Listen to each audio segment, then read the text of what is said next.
Well, I mean, I think the idea of the installation is that you create a kind of an artificial landscape, because there is a garden, and the idea to create a landscape, and of course there's a play on the idea of the twirl and the flower and how you can maybe move between the lines, and but it's basically about landscape, artificial landscape, and the space itself.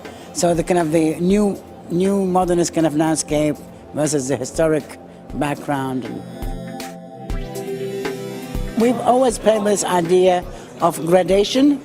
In all our work and drawings, and this idea of gradation, and how also in the early paintings, how that idea of gradation and contrast affected the way we lit buildings. The relief model is based on a space in the building, and so you reverse it, you make a relief model as an installation. And the idea that every time you move around it, the change of the light could also change, but also the object itself changes from light to dark. So you have two plays at the same time.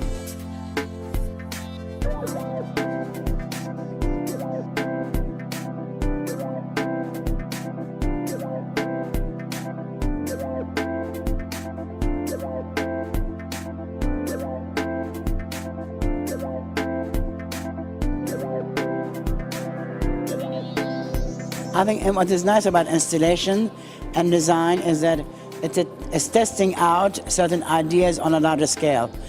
Because they are done, you can do them much quicker, they're more immediate, you can do it in a few months, and it's like doing a very large scale model.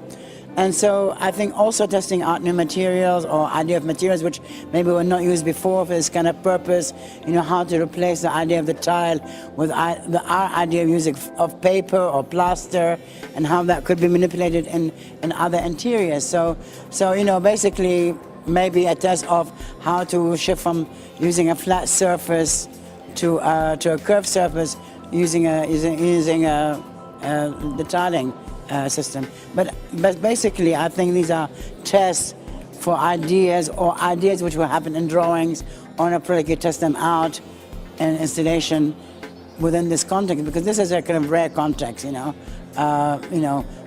two ages of the building, the idea of the landscape, the artificial landscape.